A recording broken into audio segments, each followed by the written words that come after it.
Olá, boa noite. Deus abençoe a todos. Bom, eu acho que o áudio melhorou, né?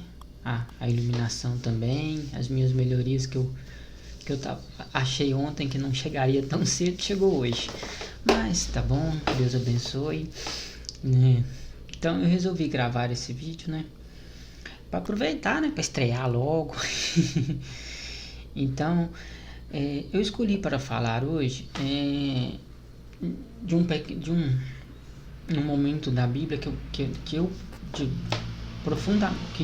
eu sou profundamente apaixonado por esse momento, que é o diálogo de Jesus com Pedro. Vamos lá, vamos nos situar. Quando que deu esse diálogo? E Jesus havia ressuscitado, Jesus aparece, já havia aparecido para as mulheres, já havia aparecido para os discípulos, inclusive com Pedro lá, e nós estamos num momento em que os discípulos estão pescando e o Senhor aparece às margens do lago de Tiberíades. Eles reconhecem o Senhor, eles descem da barca, com a ajuda do Senhor eles fazem uma pesca frutuosa, e quando eles descem da barca tem aquele diálogo que eu amo muito, que é a profissão de fé de Pedro. Mas para a gente chegar a entender e para a gente absorver tudo o que esse diálogo possui, tem a nos passar, é necessário a gente entender que Pedro chega ali naquele momento. Como Pedro está, quem era Pedro naquele momento, como está o coração de Pedro. Bom, vale lembrar que aqui nós estamos vindo depois de Pedro negar Jesus. Então, Pedro, o Pedro é um cara sensacional, assim, dos personagens dos discípulos é o que eu mais gosto. Por quê? Porque o Pedro era aquele cara que a gente costuma dizer 8 ou 80, né? Por quê? Pedro, perto de Jesus, ele era 80. Longe de Jesus, ele era 8. Perto de Jesus, Pedro, ele era tão corajoso ao ponto de arrancar de uma espada e enfrentar um destacamento de soldados e cortar a orelha dos soldados para defender de Jesus. Mas longe de Jesus, Pedro era um covarde que se permitia ser calado por uma escrava, a ponto de negar Jesus. Então, a Bíblia ela vai dizer que quando Pedro nega Jesus e, por consequência, após ele negar, o galo canta, a Bíblia vai dizer que Pedro chora amargamente. Quem de nós, né? Quantas vezes a gente nega, né? Por coisas bobas, coisas pequenas, entendeu? Para não passar vergonha, para a gente não se indispor com os amigos. Quantas vezes a gente nega, até mesmo que a gente é cristão. E nem por isso a gente chora, né? Igual Pedro. Eu acho sensacional o choro de Pedro. Mas quem era o Pedro que chegou ali, que estava ali na beira do mar, do lago de Tiberíades? Era um homem humilhado. Por quê? Porque Pedro, quando Jesus, ao longo da caminhada com Jesus, Pedro foi se empolgando. Entendeu? Quando Jesus diz que tu és Pedro, tu és pedra e sobre essa pedra edificarei a minha igreja, Jesus está dizendo para Pedro que ele fez uma promessa, que ele seria um homem novo. E Pedro é um cara que super empolgado, né? Então, assim, Pedro ele tinha momentos de grandeza, onde o próprio Cristo diz que não foi o humano que te revelou, mas foi o Pai do céu.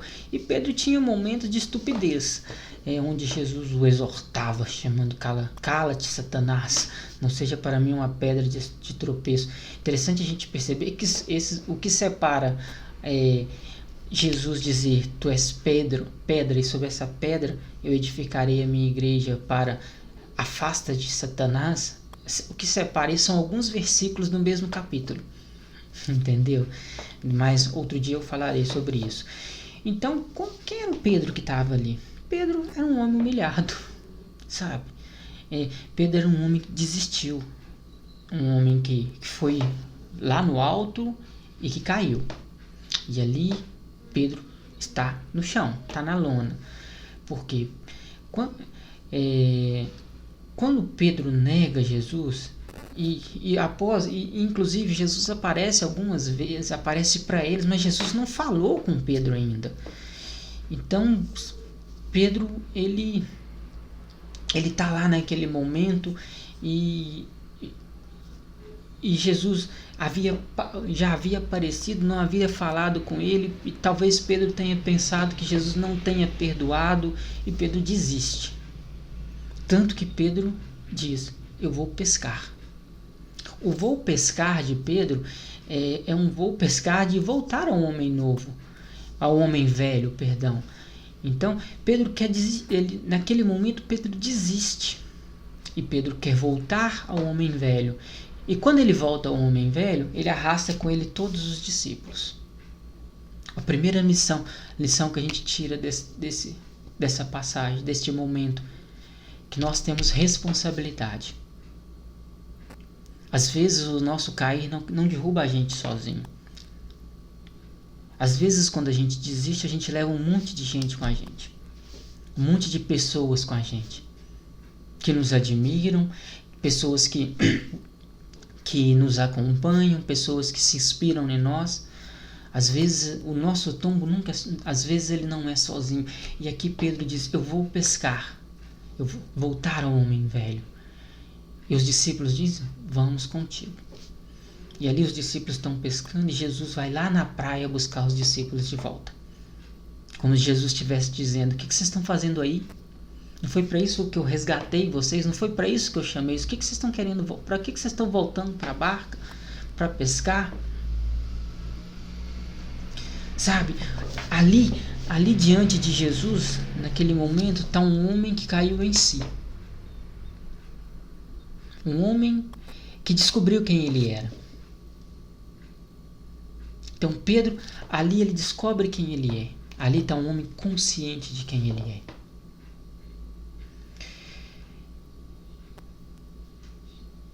Eu vou ler para vocês entenderem isso, o que eu estou querendo dizer. Depois de comerem, Jesus disse a Simão Pedro: Simão, filho de João, tu me amas mais do que a estes? Ele lhe respondeu: sim, Senhor, tu sabes que te amo. Jesus disse: apacenta meus cordeiros. Segunda vez disse-lhe: Simão, filho de João, tu me amas? Sim, Senhor, disse ele, tu sabes que eu te amo. Disse-lhe Jesus: apacenta minhas ovelhas. Pela terceira vez lhe disse: Simão, filho de João, tu me amas? Entristeceu-se Pedro, porque pela terceira vez lhe perguntou: tu me amas? E lhe disse: Senhor, tu sabes tudo, tu sabes que te amo. E Jesus lhe disse: apacenta meus cordeiros. Por que eu digo que esse diálogo de Jesus ele é incrível? Bom, para a gente entender a profundidade desse diálogo, a gente precisa entender, primeiro, diferenciar o que disse Jesus do que respondeu Pedro. Primeiro, Jesus não disse: Pedro, tu me amas? Reparem, Jesus diz: Simão. Por quê? Porque ali diante de Jesus não estava Pedro, estava Simão.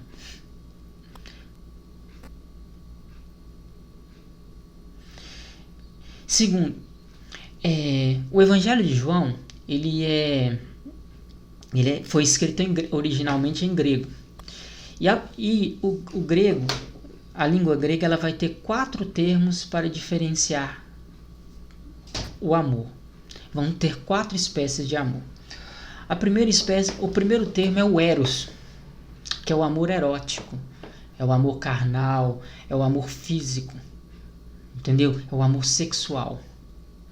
Por isso erótico vem de eros, que é aquele amor sexual, amor da carne. O segundo é o storge, que é o amor fraterno, que é o amor familiar. O terceiro é o filia, que é o amor de amizade, que se tem pelos amigos. E por fim o quarto, que é o ágape, que é o amor perfeito, que é o amor incondicional. Quando Pedro lá atrás diz, por que é importante a gente entender isso? Porque João, se for pegar na tradução grega, vai perceber lá a palavra direitinho, que João faz questão de separar entre a diferença entre a pergunta de Jesus para a resposta de Pedro. Por quê? Quando Pedro diz lá para Jesus, quando Jesus lá na ceia vai dizer, para onde eu vou, você não pode ir agora, mas mais tarde você irá. O que Pedro diz? Senhor, por que eu não posso te seguir? Senhor, eu dou a vida, eu dou a vida por ti. E Jesus vai dizer, Pedro, tu diz que vai morrer por mim? Saiba que antes que o galo cante, tu me negarás 3 vezes. Quando Pedro diz, eu dou a vida por ti, lembra que Jesus vai dizer, ninguém tem maior amor no mundo do que aquele que dá a vida pelos seus. Quando Pedro diz para Jesus que ele vai dar a vida por Jesus, Pedro está dizendo o que para Jesus? Que o amor dele é perfeito. Que ele tem um amor incondicional por Jesus. Um amor capaz de dar a vida. E Jesus vai dizer, Pedro, tu não sabe de nada. Tu está me dizendo que tem esse amor todo por mim, que me ama de forma incondicional? Saiba que antes que o galo cante, você me negará 3 vezes. E aqui, João vai colocar exatamente isso. Porque a pergunta de Jesus é, Simão, filho de João, tu me amas mais do que a estes? Na tradução grega está dizendo, tu me ama, ágape, que é o amor perfeito. Jesus está perguntando, Pedro, o seu amor por mim é o ágape, é o amor perfeito? A resposta de Pedro é a resposta consciente. Senhor, ele vai responder, Senhor, filha. Senhor, eu tenho por ti uma amizade. Tu sabes que eu te amo. Eu tenho por ti uma amizade. Então ali nós temos o Pedro consciente. E Jesus pergunta de novo, Simão, filho de João, ágape. E Pedro novamente responde, filha. Na terceira vez, Jesus vai mudar a pergunta. Na terceira vez, Jesus vai perguntar, Pedro, filha? E Pedro fica triste. Por quê? Porque Pedro lembra lá. Igual como se Jesus estivesse dizendo, Pedro, tu não me dizia que você me amava perfeitamente? Como que agora tu está me dizendo que você tem por mim uma amizade? Então, Pedro vai dizer, Senhor, tu sabes tudo. Tu sabes que te amo. Tu sabia lá atrás, sabes que o meu amor por ti não é perfeito. Eu achava que eu te amava perfeitamente. Mas o meu amor é imperfeito. Tu sabes disso. O Senhor já havia me dito isso. E Pedro confirma, filha. Sabe qual que é o mais belo disso? Que Jesus, nas 3 vezes Jesus vai responder, apacenta meus cordeiros. Em outras palavras, Jesus está dizendo para Pedro, Pedro, eu aceito o seu amor como você é capaz de me dar. Eu aceito o seu amor imperfeito. Sabe, Jesus está dizendo, e é o que o Senhor diz para nós: você não precisa fingir ser quem você não é. A gente não precisa fingir ser quem a gente não é. A gente não precisa fingir que quantas pessoas hoje mente para ela mesma, achando que ela, que está num grau de santidade, que é um santo da sétima morada. Eu tenho certeza que essa quarentena derrubou muita gente que achava que era santo e ficou um pouquinho sem Jesus e despencou. Assim foi o Pedro. Aqui, Simão se torna Pedro. Aqui, Simão se torna, é claro, vai lá em Pentecostes, né, com o Espírito Santo vir sobre os discípulos, mas aqui Pedro descobre quem ele é. Sabe por quê? Quando a gente não descobre quem ele é, a gente nunca vai permitir que Deus nos faça chegar a quem nós podemos ser. Enquanto Pedro mentia para ele mesmo, fingindo que ele era o cara, que ele era bom, que ele amava e que ele daria a vida por Jesus, ele jamais encontrou dentro dele aquilo que ele precisava ser transformado. Só quando Pedro cai em si, Simão se torna Pedro. E esse é um ensinamento pra gente, sabe? Ninguém nasce Pedro. Todos nós nascemos Simão. A gente vai se transformando em Pedro à medida que vai se aproximando de Jesus e que Jesus vai transformando a nossa realidade. Mas para que a gente se transforme em Pedro, é necessário que nós saibamos primeiro que nós temos em nós uma condição de Simão. Para aí sim, nós sermos transformados como esse homem foi transformado. Esse é o mesmo homem que daqui a alguns dias, na sua primeira pregação, vai converter 3.000 homens. Esse é o mesmo homem que daqui a alguns dias a sua sombra vai curar. Esse é o mesmo homem que, com tamanha autoridade, vai olhar para aquele homem caído no chão e vai dizer: nem ouro e nem prata eu tenho, mas o que eu tenho eu vos dou. Em nome de Jesus Cristo Nazareno, levanta-te e anda. Mas o que mudou neste homem? Ele descobriu quem era. Descobrindo quem era, ele pôde alcançar quem Cristo quis que ele se tornasse. Que a gente aprenda que enquanto a gente não encarar, não olhar para dentro de nós mesmos e a gente não perceber, não descobrir quem nós somos, não vai. Porque o Espírito Santo, antes dele revelar Deus, ele nos revela quem somos. Antes de que o Espírito Santo viesse em Pedro e naqueles discípulos e eles pudessem compreender toda a perfeição e toda a grandeza do plano de Deus, eles precisaram descobrir quem eles eram.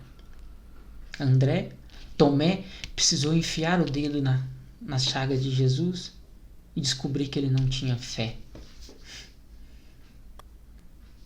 Pedro precisou cair e lá no chão para ele descobrir que ele não era tudo aquilo que ele achava que ele era. Mas sabe qual que é o mais lindo da história de Pedro? É que ela nos ensina que a gente pode ter caído, pode estar lá no chão, a gente podia estar lá em cima achando-se o máximo e veio o tombo. Quantas das vezes nós caímos? Mas saiba que quando a gente cai, isso não é o fim. É apenas o começo de uma nova história. Porque aquele homem se tornou São Pedro.